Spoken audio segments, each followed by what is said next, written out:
අපේ බබාගේ බර්ත්ඩේ එකකින් පස්සේ ඒ කියන්නේ ඊළඟ දවසේ උදේ. ඉතින් මට වීඩියෝස් එහෙම ගේන්නත් බැරි වුණානේ. ඉතින් ඒ ටික මම අප්ලෝඩ් කරන්න කියලා හිතුවා මේ විදිහට. ඉතින් මේ වෙද්දි නම් ගෙදරට ඇවිල්ලා හිටියේ නෑදෑයෝ ඔක්කොම නැහැ. මහත්තයාගේ අම්මා විතරක් අපිත් එක්ක හිටියා එදා ඉඳන් ටික දවසක්.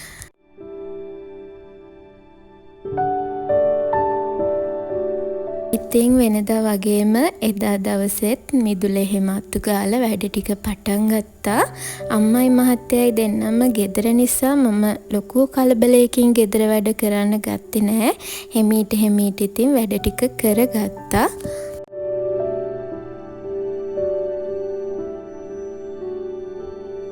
ගෙදර පිරිසිදු කරන වැඩ ටික ඉවර කරලා උයන්න තමයි මේ හදන්නේ. ඉතින් අම්මා වැඩි ආස නැහැ එළවලු එහෙම උයලා කන්න.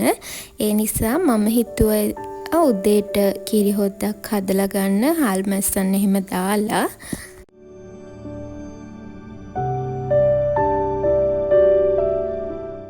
මම ඉතින් ආයෙත් ටික එක දේවල් වවන්න එහෙම ගත්තනේ. ඉතින් මේ සැරේ ගොඩාක් දේවල් පෝච්චි වෙලා එහෙම තමයි හිටවන්න ගත්තේ. මොකද මම දැක්ක දෙයක් තමයි බිම හිටවනවට වඩා පෝච්චි වෙලා හිටවපු දේවල් ගොඩක් හොඳට තිබුණු එක. ඉතින් සමහර දේවල් නම් මම බිම හිටවලා තියෙනවා.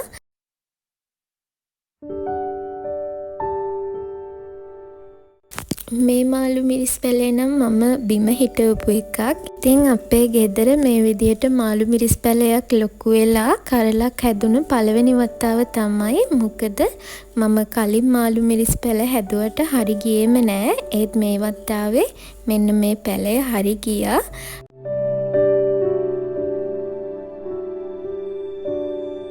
මම නිතරම හිතන දෙයක් තමයි ගෙදර වත්තේ තියෙන දෙයක් එක වෙලකට හරි හදලා පිරිමහ ගන්නවා කියන එක. ඒක ඇත්තටම පුංචි දෙයක් වුණත් අපි මාසෙකට එහෙම 10 වතාවක් පිරිමහ ගත්තොත් ඇත්තටම නොදැනීම ලොකු ගාණක් ඉතිරි කරගන්න පුළුවන්. මේ වගේ දේවල් ගෙදරින් ගත්තා කියලා පෝෂණයෙන් අඩුවීමක් කොහෙත්ම වෙන්නේ නැහනේ.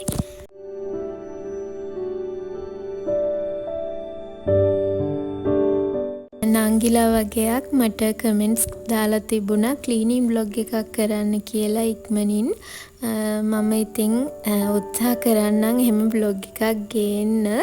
ඊට කලින් තව බ්ලොග්ස් ටිකක් තියෙනවා අප්ලෝඩ් කරන්න. ඒ ටික ඉවර වෙලා මම ඒ විදිහේ බ්ලොග් එකක් අරගෙන එන්නම්. ඒ වගේම තමයි ඔයාලා දෙන මේ ආදරයට ගොඩාක් ස්තුතියි. මාත් ආදරෙයි ගොඩාක්.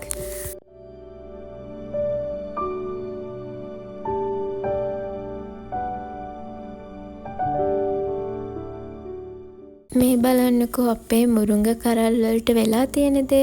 ගහ පිරෙන්න මුරුංග තිබුණා මොනවා වෙලාද දන්නේ නැහැ. එකපාරටම ඔක්කොම කරල් ටික මේ විදිහට සවුත්තු වෙලා ගියා.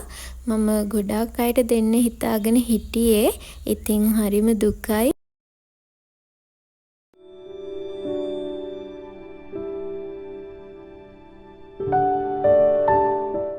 ඔන්න මේ තියෙන්නේ මම හදාගත්ත කිරි හොද්දයි මුකුණු වෙන්නයි ගොටු කොලයි දාලා හදාගත්ත සම්බල් එක.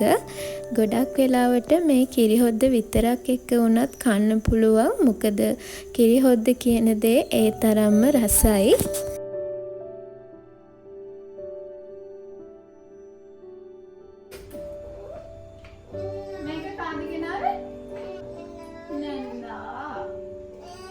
ඒ වැඩ ටික ඉවර වෙලා මම වොෂ් එකක් එහෙම දාලා පුංචි ගමනක් යන්න තිබුණා. ඒ දෙයට කලින් මම මේ කරන්න හදන්නේ චූටියට හම්බ වුණු තෑගි බලන්න. මොකද ඒ ටික ඉක්මනින් අස් කරගන්න ඕනේ මේසේ උඩින්. ඉතින් එකින් එක චූටියටත් මේ විදිහට පෙන්නලා අපේ යාට හම්බුණු තෑගි බැලුවා. ඉතින් ඔක්කොම ටික මම මෙතන පෙන්නන්නේ නැහැ. ටිකක් මම පෙන්නන්නේ මේ ගොඩක් එයාට හම්බුනේ ඇඳුම් එහෙම තමයි.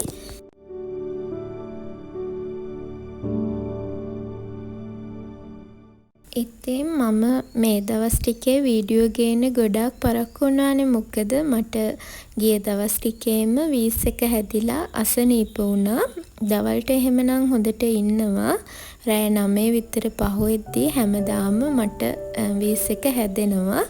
මේ දේ අද ඊයේ තිබුණු දෙයක් නෙවෙයි. මම අවුරුදු 3 විතර ඉඳන් මට තිබුණා. ඒත් මම ඒකට බෙහෙත් අරගෙන හොඳ වෙලා තිබුණේ.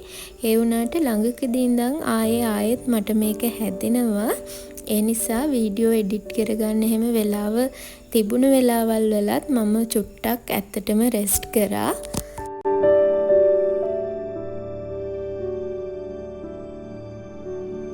ඉතින් මෙතන මහත්තයයි මමයි එකතු කරගත්ත තෑගිත් ගොඩාක් තියෙනවා පුතාට. ඒ ටික තමයි මේ විදිහට ඔයාලා කලින් දකින්නත් ඇති මම shopping කරා. ඉතින් ඒ ටික මම එයාට අරන් තිබ්බා.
මෙන්න හම්බ වෙලා තියෙන තෑගි.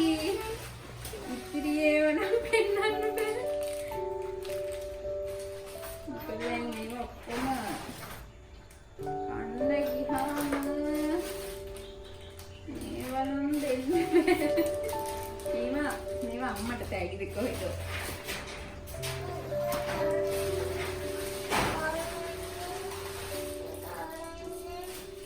මේවා අම්මගේ තෑගි ඈ. පුතාගේ නෙමෙයි අම්මගේ තෑගි. මේවා අම්මා තෑගි අල්මාරියේ දාගන්නම් ඈ. අපච්චි කියලා කඩාගමු. මේක නම් අපේ මහත්තයාගේ අම්මා ගානේ. අම්මා තමයි ඉන්නේ. මොකද අපි බයික් වල එහෙම යනවනේ. ඒ නිසා.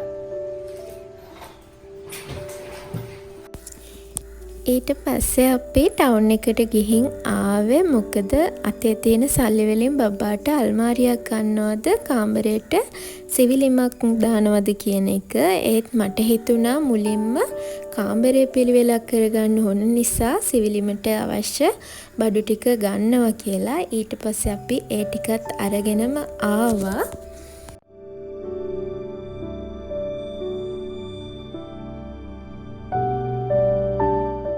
ඒ ගමන් තව දෙයක් අරගෙන ආවා. ඔයාලා හැමෝම දන්නවා අපේ විශේෂ දවස්වලට අනිවාර්යයෙන්ම මොනවා හරි පැලයක් හිටවනවා කියලා. මේ සැරේ අපි අපේ චූටියාගේ දෙවෙනි බර්ත්ඩේ එක වෙනුවෙන් ගෙනාවේ තැඹිලි පැලයක්. ඉතින් ඒක එයත් එක්කම ලොකු වේවි.